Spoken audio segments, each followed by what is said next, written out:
Bangladesh cricket বোর্ডের নতুন president Faruk আহমেদের সঙ্গে দেখা করতে গিয়েছিলেন ক্রিকেটাররা। এই আনুষ্ঠানিকভাবে প্রথম দেখা।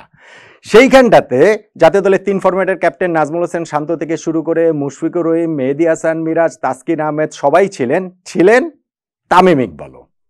তামিম ইকবালের ওইখানটাতে থাকাটাতে একটা আলোচনার জন্ম দিয়েছে যে তামিম কি হিসেবে সেইখানটাতে গিয়েছিলেন।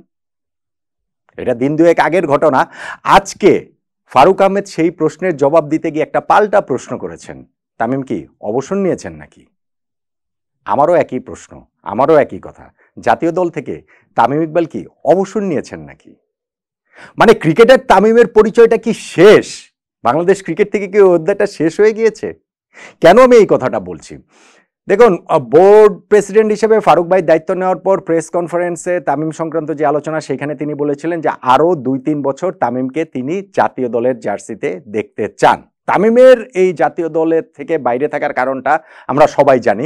সর্বশেষ তিনি খেলেছেন আরও বছরখানেক আগে, এই সেপ্টেম্বর মাসেই, গত বছর নিউজিল্যান্ডের বিপক্ষে যে ম্যাচটা, তারপর পরই তো আমরা ওয়ার্ল্ড কাপে গেলাম অনেক নাটকীয়তার মধ্যে দিয়ে। সেখানে দলটা থেকে তামিম নিজের নামটা প্রত্যাহার করে নিয়েছেন, অথবা প্রত্যাহার করতে তিনি বাধ্য হয়েছেন।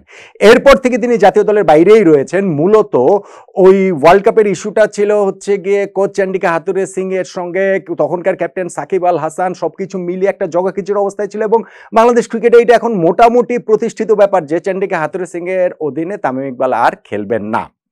এখন হাথুরে সিং এর কোচ হিসেবে থাকবেন কি থাকবেন না, এইটা এর আগে এই প্রশ্নটা ওঠারই সুযোগ ছিল না যখন নাজমুল হাসান পাপন ক্রিকেট বোর্ডের প্রেসিডেন্ট ছিলেন। এখন পাপন ভাই চলে যাওয়ার পর যখন ফারুক ভাই দায়িত্বে এলেন, তার আগে থেকেই ফারুক ভাই হাথুরে সিং এর করা সমালোচক। তিনি হচ্ছে গিয়ে দায়িত্ব আসার পরও বলেছেন যে অবস্থান তিনি পাল্টাননি। তারপরও পাকিস্তান সফরে হাথুরে সিং এই দলের কোচ ছিলেন, এবং ভারতের বিপক্ষে যে, মানে ওই সময় তো এটা হয়েছে, ভারতের বিপক্ষে যে সিরিজটা, সেখানেও হাথুরে সিং এ বাংলাদেশের কোচ হিসেবেই যাচ্ছেন।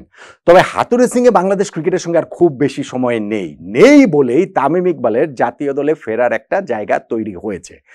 প্রশ্নের যেই ডালপালাটা মেলেছে যে তামিম কি আসলে ক্রিকেটার হিসেবে ফিরবেন নাকি বোর্ডে অন্য কোনো ভূমিকায়, ধরেন বোর্ড পরিচালক হিসেবে তিনি ক্রিকেট বোর্ডে আসবেন।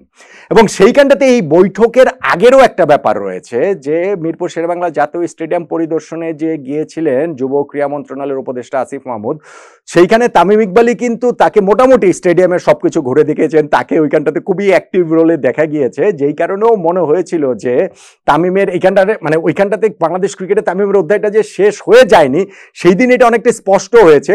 কিন্তু কোন ভূমিকায় তার ফেরাটা হবে সেইটা কিন্তু অস্পষ্টতা রয়ে গিয়েছে। তামিম তো এখন পর্যন্ত এই বিষয়ে কোথাও কখনো কোনো কথাবার্তা বলেননি। এখন ক্রিকেটারদের সঙ্গে যেই বৈঠকটা ফারুক আহমেদের হয়েছে এবং যেটা নিয়ে আলোচনাটা হচ্ছে, যেই সূত্র ধরে ফারুক ভাইয়ের প্রশ্ন তামিমকে অবসর নিয়েছেন নাকি, ওই বৈঠকটা ছিল ক্রিকেটারদের সঙ্গে বোর্ড প্রেসিডেন্টের। এবং সেইখানটাতে আমি যতটা জানি যে ক্রিকেটারদের যে সংগঠন রয়েছে কোয়াব, সেই কোয়াবের দেবব্রত পলের, তারও কিন্তু যাওয়ার কথা ছিল। দেবব্রত পল তার ব্যক্তিগত কারণে ওই বৈঠকটাতে উপস্থিত থাকতে পারেননি। আরও ওই অন্যান্য যে ক্রিকেটার রয়েছেন তাদের সঙ্গে তামিম ইকবালও গিয়েছেন। তামিম তো ন্যাশনাল টিম থেকে অবসর নেননি। সো ক্রিকেটারদের সঙ্গে যখন বোর্ড প্রেসিডেন্টের একটা বৈঠক হয়, সেই জায়গাটাতে একজন সিনিয়র ক্রিকেটার হিসেবে তামিম ইকবাল কি থাকতে পারেন কি পারেন না? অবশ্যই থাকতে পারেন।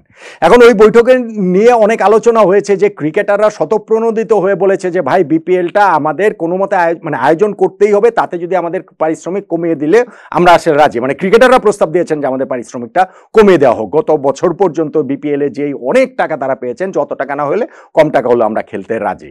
এই জায়গাটা তো দোষের কি আমার একটু বলেন তো? ধরেন আমি যদি একটু বাংলাদেশ ফুটবলের জায়গাটা থেকে আসি, বাংলাদেশ ফুটবলের পেশাদার ফুটবল লিগে তো ফুটবলাররা পত্রপত্রিকাতে আমরাই নিউজ দেখেছি, মিডিয়াতে, যে 60-70 লাখ টাকা পেতেন যেসব ফুটবলাররা, তারা এইবার 6-7 লাখ টাকাতেও তারা খেলতে বাধ্য হচ্ছেন। সো আমাদের ক্রিকেটাররা দেশের এই পরিবর্তিত পরিস্থিতির কথা মাথায় রেখে যদি এরকম হয় যে বিপিএলটা আয়োজন করতেই হবে, সেই জায়গাটাতে যে আমরা পারিশ্রমিকটা আমরা কমিয়ে দিচ্ছি বা কমিয়ে নিলেও আমরা আসলে যেন আয়োজনটা করা হয়, তারা এই কথাটা বললে আসলে দোষের কি হয়?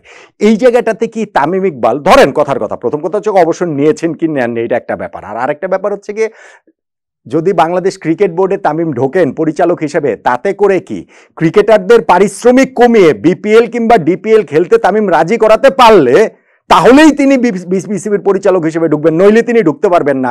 এইটা তার একটা পরীক্ষার জায়গা হয়ে গেছে। ব্যাপারটা কি এরকম মনে করেন আপনি? যদি মনে করে থাকেন তাহলে ব্যাপারটা আসলে খুবই হাস্যকর। আমি বলছি না যে তামিম ক্রিকেট বোর্ড পরিচালক হিসেবে ঢুকতেই পারবেন না, কিন্তু আমি স্ট্রংলি বিশ্বাস করি যে ক্রিকেটারদের সঙ্গে যখন মিটিংটা হয়েছে ফারুক ভাইয়ের, সেই মিটিংটাতে একজন সিনিয়র ক্রিকেটার হিসেবে তামিম থাকতেই পারেন। হ্যাঁ, এখন এই যে পাকিস্তান সফর করে এসেছে যেই দলটি 2-0-তে টেস্ট সিরিজ জিতেছে, তারা যখন আজকে বোনাসের অর্থ নিতে গিয়েছেন এবং সেখানটাতে ক্রীড়া উপদেষ্টা এসে তাদেরকে পুরস্কার দিচ্ছেন, সেই প্রোগ্রামটাতে যদি তামিম থাকতেন তাহলে ওই প্রশ্নটা প্রবলভাবে উঠতে পারতো এবং ওইটা যৌক্তিক আমি মনে করতাম যে তামিম কোন ক্যাপাসিটিতে আছেন। তিনি তো ওইখানটাতে হচ্ছে পাকিস্তান সফরের দলে তো তিনি ছিলেন না, সিনিয়র ক্রিকেটার হিসেবে তিনি যদি এইখানে কি তিনি থাকতে পারেন কিনা, ওই প্রশ্নটা ওঠাটা যৌক্তিক ছিল। ক্রিকেটাররা একটা মিটিংয়ে দেখা করতে গিয়েছেন ফারুক ভাইয়ের সঙ্গে, বোর্ড প্রেসিডেন্টের সঙ্গে, সেইখানে তামিম থাকতে পারেন না? আর তিনি সেইখানে থেকে ক্রিকেটারদের মানে কম পারিশ্রমিকে বিপিএল খেলতে রাজি করাতে পারলেই তিনি হচ্ছে কি বিসিবি পরিচালক হতে পারবেন, নইলে হতে পারবেন না। এই ভাবনাটাই আসলে খুবই হাস্যকর বলে আমার কাছে মনে হয়। সেই কারণে আমি বলছি যে ফারুক ভাই যে প্রশ্নটা তুলেছেন যে তামিম কি অবসর নিয়েছেন নাকি, তিনি তো ক্রিকেটার হিসেবে এসেছেন, আমি ওইটার সঙ্গে পুরোপুরি একমত যে তামিম তো আসলে অবসর নেননি। হ্যাঁ, অবশ্যই তিনি নিতে পারেন, জাতীয় দলে তিনি আর নাও ফিরতে পারেন, ফারুক আহমেদের যে চাওয়া যে তামিম আরো 2-3 বছর গেল সেটা পুরো নাও হতে পারে, এমনকি তামিম এই যে আমাদের বাংলাদেশ ক্রিকেট বোর্ডে পরিচালক হিসাবেও আসতে পারেন। কিন্তু তার অর্থ এইটা না যে এই মুহূর্তে তার পরিচয় ওইটা, এই মুহূর্তে ক্রিকেটারদের সঙ্গে বোর্ড প্রেসিডেন্টের মিটিংয়ে তিনি থাকতে পারবেন না, যেই মিটিংটাতে কোয়াবের জেনারেল সেক্রেটারিরও থাকার কথা ছিল। তাহলে তো ভাই তিনি থাকলে, তিনি তো ব্যক্তিগত কারণে থাকতে পারেন, পত্রিকাতেই দেখেছি। সো তিনিও ওইখানটাতে যদি মানে থাকতেন তাহলে কি প্রশ্ন উঠতো যে তিনি কোন ক্যাপাসিটিতে আছেন, কোন ক্যাপাসিটিতে ফারুক ভাইয়ের সঙ্গে তিনি দেখা করেছেন? বিষয়টা আসলে মোটেই ওই রকম না। বাংলাদেশ ক্রিকেটে তামিম ইকবালের অধ্যায়টা শেষ হয়ে যায়নি, ডেফিনেটলি না।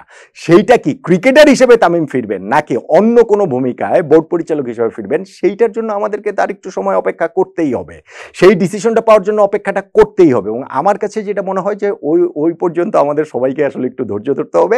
আর ক্রিকেটারদের ওই মিটিংয়ে তামিম একজন সিনিয়র ক্রিকেটার হিসেবে ন্যাশনাল টিমের সঙ্গে এত বছর ধরে খেলছেন এবং এখনো তিনি অবসর নেননি, সেই হিসেবে তিনি যেতে পারেন বলেই আমার আন্ডারস্ট্যান্ডিং। আপনি কি আমার সঙ্গে একমত হবেন বলেন তো দেখি?